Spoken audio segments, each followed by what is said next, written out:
Ciao à tous, c'est Nitro, bienvenue sur la chaîne. On se retrouve aujourd'hui pour une vidéo sur la RTX 3080, 3080 pour nos amis français. Alors, plus particulièrement la MSI Ventus 3xOC, qui est le modèle que j'ai la chance d'avoir. Vous pouvez retrouver la vidéo de mon unboxing en cliquant sur le lien qui s'affiche en haut à droite de votre écran.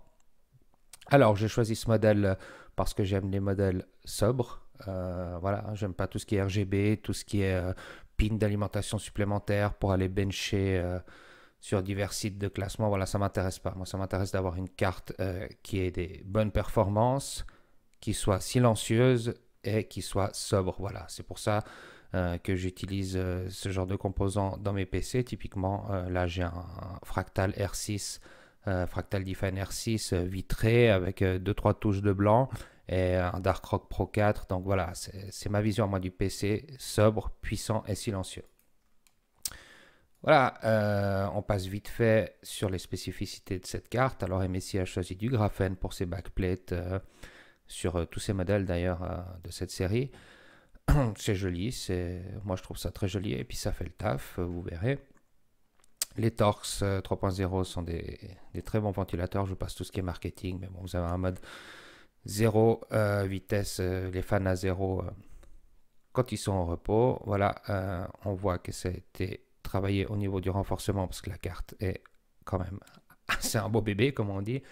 Sachez pour ceux qui m'auraient demandé dans les commentaires de la vidéo de l'unboxing, les dimensions sont tout à fait respectées par rapport aux spécifications qui sont données sur la page de MSI. Donc si ça passe dans votre boîtier avec ces chiffres là, c'est que ça passera en réalité. Voilà, ils ont ajouté un bracket pour le support.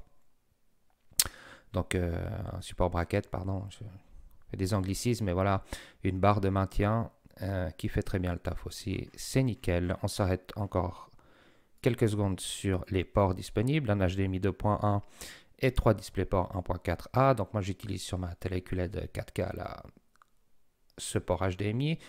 Et puis le DisplayPort c'est pour mon 1440p 165 Hz et l'autre c'est pour mon deuxième écran. Voilà, donc je joue soit sur bureau, soit sur le canapé avec la télé. Et c'est là où j'en arrive au dernier point avant de passer au benchmark, les crashs. Alors, sachez que j'ai eu 0 crash, donc pas un seul. Des dizaines d'heures de jeu, 10 jours que j'ai la carte, 0 crash. Il faut savoir que l'image a été changée chez MSI. Pour ceux qui ont suivi l'histoire des condensateurs, vous savez de quoi on parle. Sinon, sachez simplement que il y a eu une polémique comme quoi les agencements et le choix des condensateurs étaient mauvais sur certaines 3080. Alors, ce n'est pas le cas sur les modèles qui ont été envoyés aux consommateurs. Ça a été le cas chez certaines marques type EVGA qui ont envoyé des modèles presse avec des mauvais choix. MSI a changé discretos la photo. Après, ils ont fait quand même un communiqué parce que la photo qu'il y avait, cette photo-là exactement, avait ici 6 capacitors SP-Caps, condensateurs SP-Caps. C'était donc la version pré-build, pré-release, pardon. Donc pré-lancement du produit. C'est pour ça qu'ils avaient mis cette photo-là lors de la construction du site. Et ils l'ont changé discrètement avec cet agencement-là. Donc on voit qu'il y a un MLCC et 5 SP-Caps. Donc c'est la version que vous recevrez chez vous, c'est la version que j'ai moi, c'est la version qui est en ordre avec les recommandations NVIDIA et c'est le cas apparemment pour toutes les cartes qui maintenant sont envoyées aux consommateurs. Voilà, il y a eu des problèmes avec les reviews presse et tout ça. Il faut savoir que les crashs, finalement, il paraît que c'était une histoire de driver chez NVIDIA qui faisait booster la carte trop par rapport aux spécificités et qui la faisait planter. Certains en ont eu, d'autres pas. Moi, là, j'ai eu la chance de ne pas en avoir. Pourtant, j'ai plusieurs fois vu des boosts au-dessus de 2000 MHz. Mais ça, franchement, c'est un lancement de produits hardware, c'est toujours comme ça, il y a toujours des bugs de driver, il y a toujours des trucs qui jouent pas là. En plus, ça a été un lancement qui a été précipité parce que Nvidia a voulu absolument lancer ses cartes tout de suite. Il y a une mauvaise coordination, on va dire, avec ses partenaires. Du coup, ça a créé quelques bugs à la sortie, mais au niveau du matériel, vous achetez une RTX 3080 ou 3090, 3080, 3090, vous êtes tranquille. En tout cas, c'est ce que moi j'ai compris et c'est l'expérience que j'en ai faite. Voilà, les drivers ont été mis à jour, donc apparemment les problèmes de plantage sont résolus chez ceux qui en avaient quand même. Et on va pouvoir passer au benchmark. Alors, pour les benchmarks, j'ai choisi 4 jeux. Pourquoi? Parce que c'est les 4 jeux que je joue actuellement. On est une chaîne de gaming, on n'est pas une chaîne de review hardware, mais j'en fais un petit peu parce que ça fait partie du jeu, si j'ose dire. Alors, j'ai choisi Warzone. hein, parce que j'y joue en ce moment, que je vais tester en 1440p parce que j'y joue sur mon écran 1440p. Je vais tester Flight Simulator en 1440p parce que j'y joue avec mon joystick et ma manette des gaz sur mon bureau également.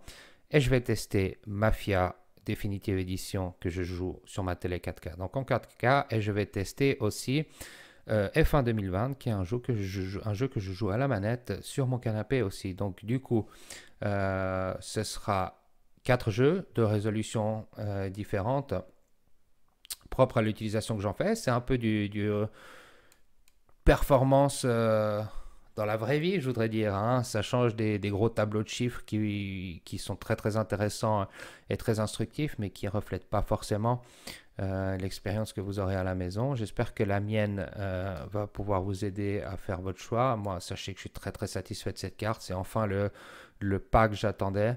J'avais une 2080 2080 Super qui allait très bien, mais là, franchement, on est sur un autre niveau. Hein, je veux dire, on est sur quelque chose qui fait vraiment le taf, comme on dit.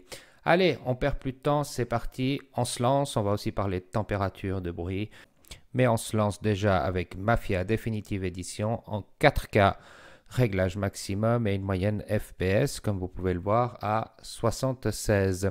Donc ici, j'ai mis des termes anglais parce qu'il y a des anglophones qui ont posé des questions dans les commentaires de ma précédente vidéo. Alors, j'espère que ça pourra les aider aussi. Je fais donc la traduction en direct pour vous. Donc là, on voit que on est à 60 images par seconde stable durant les cinématiques parce qu'elles sont bloquées à 60 images par seconde. Apparemment, je n'ai pas mis de V-Sync pour le test. Donc, je recorde, donc j'enregistre avec OBS et ça coûte à peu près 10% des images par seconde que vous voyez ici. Donc, rajoutez 10% au chiffre que vous voyez là. C'est ce que me mange, on va dire, OBS pour enregistrer. Voilà. Donc, on profite un petit peu là. Je me suis mis en mode libre pour se balader en ville. C'est là où je vais pouvoir aller dans des zones un peu plus denses. Et puis donner une vision, on va dire, représentative de ce que vous pourrez rencontrer lors de vos sessions de jeu. Donc là vous voyez 76, 75. C'est un peu compliqué pour moi parce qu'en Suisse on dit 70 et 80 et 90. Hein. Mais je sais qu'on a principalement un public français. Donc on essaie de faire au mieux. Voilà, alors je fais un petit tour en moto. Hein. Jeu magnifique. Hein. Allez-y les yeux fermés. Le remaster est vraiment excellent et le jeu c'est un bijou, c'est une perle. Hein, donc là, comme je vous dis, n'oubliez pas, j'ai fait une moyenne de 76 avec les cinématiques à 60. Hein. Donc, on est vraiment plutôt autour des 80 FPS. Hein. 75-80 tout le temps en jeu. Hein. Comme je vous dis, là, ça me mangeait à peu près 6 FPS OBS environ. Donc, on voit que c'est quand même très fluide. Avec, j'ai testé avec ma 2080 Super. Au lancement du jeu, j'étais à moins de 50 FPS tout le long, quoi. Donc, je veux dire, on voit quand même plutôt dans les 45. Voilà.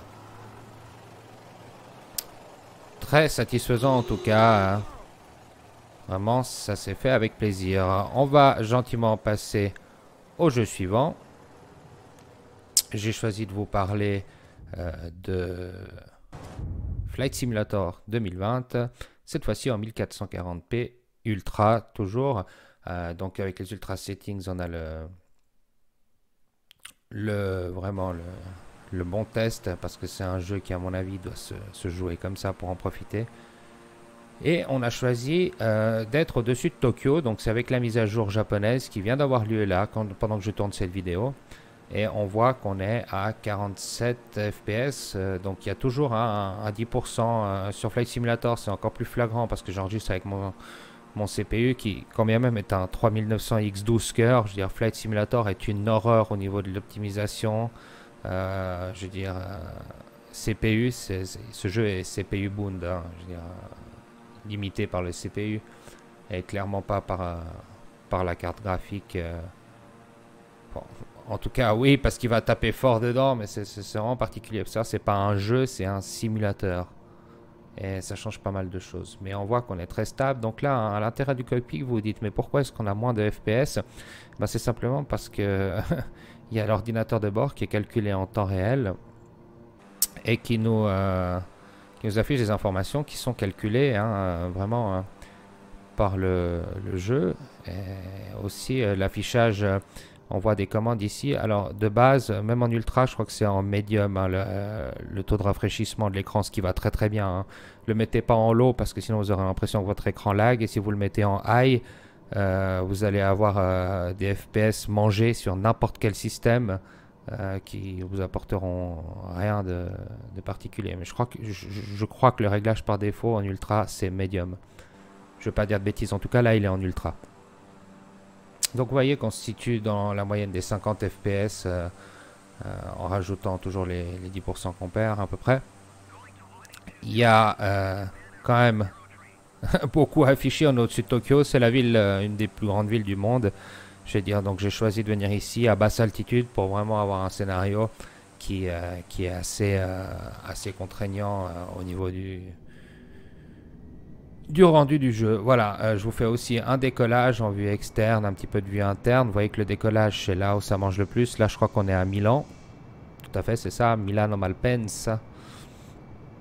Et on part décoller gentiment et puis on va se retrouver au-dessus de la ville là dans quelques secondes. Vous voyez, hein, dès qu'on passe à l'intérieur, là on est sur on est autour de 37-38 FPS en réalité. Vous voyez des petits... des micro-freeze un petit peu. Alors voilà, ça c'est la marque de fabrique de Flight Simulator, il y en a quelques-uns. Mais de moins en moins au fil des mises à jour. Je précise quand même que la moyenne obtenue de 52 FPS est aussi en tenant compte de la phase de croisière que vous ne voyez pas ici dans le gameplay. Lorsqu'on est en altitude, les FPS montent évidemment de façon assez importante. Donc voilà, on sera dans les 65 et on arrive même à 70 FPS suivant le terrain qu'on survole. Et entre le décollage, l'atterrissage, la phase de descente et de montée, c'est là où j'ai fait ma moyenne. Mais sur un vol, vous serez environ à 52 FPS de moyenne en atterrissant et en décollant dans une zone dense. Voilà. On passe maintenant à Call of Duty Modern Warfare dans son mode Warzone. Alors en 1440p, réglage maximum, pas de ray tracing parce que de toute façon il influe peu sur le framerate et la qualité visuelle. Donc on a une moyenne de 163 FPS. Pourquoi est-ce que je l'ai testé en mode max réglage? Parce que c'est la meilleure façon de ne pas faire influer le processeur dans ce jeu qui est aussi optimisé de façon assez particulière. Donc même si en 1440p avec des processeurs haut de gamme, la variation d'images par seconde ne va pas impacter votre expérience de jeu, c'est quand même mieux lors d'un test de carte graphique de se concentrer sur les performances de la carte graphique. Moi, en l'occurrence, j'y joue en réglage max parce que j'aime la qualité visuelle du jeu. Je fais pas de compétitif haut niveau. Ça m'arrive de temps en temps de faire ça sur certains jeux, mais pas sur Warzone que je joue pour le plaisir avant tout. Donc, on a une moyenne de 163 FPS. Si on met les réglages en compétitif, ça va dépendre plus de votre CPU que de la carte, mais sachez qu'elle est capable de calculer passer 200 images par seconde. Voilà, je vous passe le gameplay parce que du Warzone, je pense que tout le monde en a assez mangé ces derniers temps. C'est un jeu que j'apprécie beaucoup. Je vais directement me lancer sur le dernier test de cette vidéo, à savoir Formula One 2020. Et là, en 4K, pré-réglage ultra, on voit qu'on a des performances qui sont vraiment top. Donc on arrive à 81 FPS avec le ray tracing, donc qui concerne les ombres sur ce jeu activé, et le DLSS désactivé. Donc c'est vraiment un chiffre très très bon. Et avec le ray tracing activé et le DLSS activé, on a 123 images par seconde de moyenne. C'est vraiment top. Donc, le DLSS, pour ceux qui ne savent pas ce que c'est le Deep Learning Super Sampling. C'est la technique de reconstruction d'images en temps réel d'NVIDIA, basée sur l'intelligence artificielle. C'est une technique d'anti-aliasing, si on veut bien, comme un anti-aliasing temporel. mais qui fait de la reconstruction d'image complète basée sur l'intelligence artificielle. Ça fonctionne très très bien. Franchement, pour distinguer une image en natif du DLSS 2.0 qui est implémenté ici, il faut vraiment coller sa rétine sur les pixels de l'écran. Moi, c'est vraiment, je pense, le futur des jeux en ray tracing et même des jeux très très lourds sans ray tracing pour la 4K avec des hauts taux d'images par seconde. Si on désactive les deux, on a une moyenne de 121 fps, donc en 4K ultra, on est vraiment sur quelque chose de fluide à souhait. Je vais parler des températures de la carte maintenant et du bruit pendant que vous profitez de ces superbes images du benchmark du jeu sur le circuit de Melbourne en Australie. Donc en ce qui concerne les températures, je suis toujours autour des 78 degrés avec les réglages de base. J'ai rien touché dans Afterburner, c'est vraiment les réglages de la carte tels qu'ils sont d'usine, donc avec le zéro fan lorsque la carte est à l'arrêt ou au repos, et ensuite qui se stabilise autour des 80%, donc à un taux de bruit qui s'établit autour de 40 décibels. Donc vraiment quelque chose de très silencieux pour quand on joue, je veux dire, avec du son, que ce soit dans les oreilles ou sur le canapé à côté. Si on a un home cinéma ou des haut-parleurs sur son bureau, je veux dire, c'est vraiment quelque chose que vous n'entendrez pas en jouant, qui vous perturbera en tout cas pas. Maintenant, on peut atteindre avec les ventilateurs à 100% ou une courbe personnalisée plus agressive des vitesses autour des températures autour des 65 degrés. Il faut savoir que la différence de performance entre 65 et 78 degrés est de 0.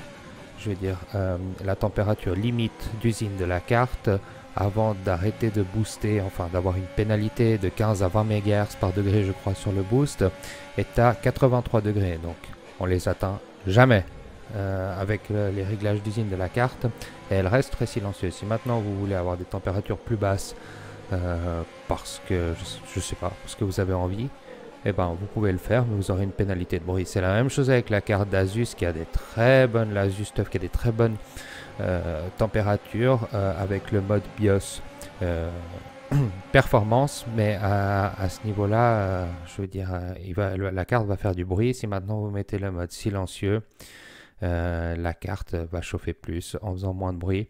Sachez quand même que le mode performance est celui qui procure les meilleures performances aussi sur cette carte là. Voilà, donc les températures pour moi, tant qu'elles sont en dessous de la pénalité de boost et que le bruit est bas, comme je vous disais en début de vidéo, c'est ce qui m'intéresse.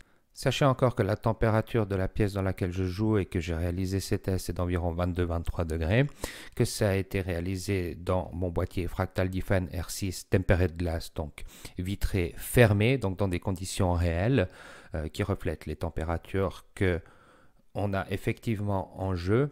Lorsque vous regardez des vidéos de benchmarking, donc de reviewers professionnels, ils ont des bancs ouverts, des bancs de test ouverts sur leur bureau. C'est des bancs qui permettent d'avoir une circulation de l'air libre. Ils ont généralement des températures stabilisées à 21 degrés et la chauffe des autres composants n'entre pas en ligne de compte de leur test. Voilà pourquoi vous aurez peut-être des températures, je ne sais pas, moins 5, 6 degrés, 7 degrés supérieures à ce qu'ils ont dans ces tests-là. J'ai reçu une question d'une personne qui me demandait pourquoi est-ce que j'ai tant de degrés en plus sur le même matériel que j'ai vu sur la chaîne de tel et tel. Mais je lui ai dit, écoute, c'est parce que toi, tu as un boîtier fermé, posé je ne sais pas où, et puis que la température de ta pièce n'est pas la même. Donc là, voilà, ça influe, bien évidemment. Donc, je crois que c'est tout pour cette review un peu particulière. Je dis particulière parce qu'elle reflète pour moi les conditions d'utilisation réelles du matériel, donc qui se rapprocheront de l'expérience que vous aurez chez vous si vous jouez avec le même matériel que moi. Donc c'est dans la description, mais sachez que j'ai un 3900X avec un Dark Pro 4, 32 Go de RAM 3200, le tout sur SSD, et donc une 3080 Ventus 3 fois OC. Le tout alimenté par un bloc de chez Corsair de 1000 watts, voilà, et ma carte graphique est branchée sur 2x8 pins attachés séparément sur l'alimentation telle que c'est recommandé par Nvidia et je vous conseille de le faire si vous achetez une 3080. En tout cas, j'espère que cette vidéo vous a plu. Si c'est le cas, n'hésitez pas à lâcher un like, à vous abonner à la chaîne. Vous pouvez nous retrouver sur Twitch.